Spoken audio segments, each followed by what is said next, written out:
President, fellow aldermen, city officials. As you know, I am one of the 2 elected aldermen in the city of Ansonia's 2nd Ward. When I ran for office, my campaign promise to my neighbors was to ensure that they have a voice when economic decisions are being made.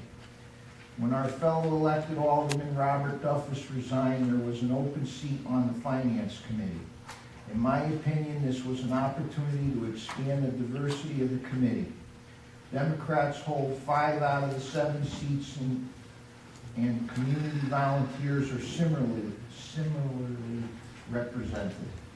The open seat offered an opportunity to balance and enhance the committee's ability to serve our city by adding a business perspective and appoint someone who has successfully run their own business and understands the challenges facing Ansonia's business owners. On 2 separate occasions, Mr. President, I have brought to your attention my desire to serve on the Finance Committee. I am qualified because of my interest in the city's economic challenges, as demonstrated by my work in EDC. I am qualified because of my experience making a living by running my own business for more than 20 years. I'm qualified because of my ability to show up for the number of meetings required and the ability and willingness to work with Democrats and Republicans alike. If not me, there is an elected alderman who has been in business right here in Ansonia for 38 years. Joan Radin is certainly well qualified to fill Mr. Duffus' seat and be a strong voice for the businesses in Ansonia.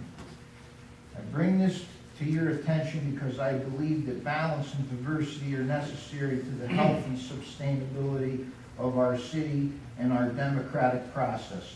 This spirit of the city's charter supports my position. It is crystal clear, and I quote, "Nominations and confirmations shall be made in such a manner as to divide said offices and said boards as nearly as possible equally between the 2 leading political parties." Section 9, page 11.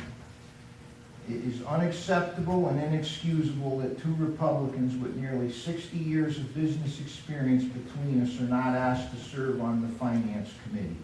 And this is just one example of the lack of balance on our committees. Another one would be arms where there are no Republican aldermen. Therefore, I respectfully request we revisit the committee appointments to ensure that as nearly as possible the diverse interests of Ansonia's people are equally represented on our city's boards and committees. Thank you. You're welcome.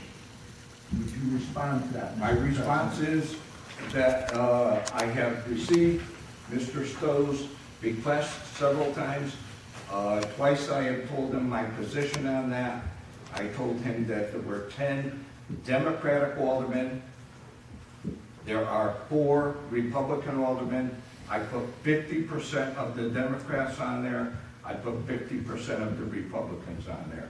If I put another Republican on there, it would be 75% of your membership on that committee, and we would have less than 50% of the other one. That was my feeling, and I went with that. That's my answer.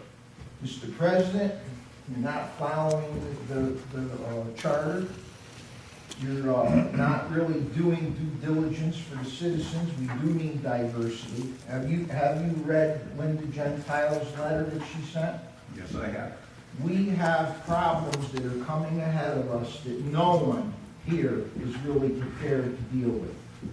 Our Board of Education requires a lot of income.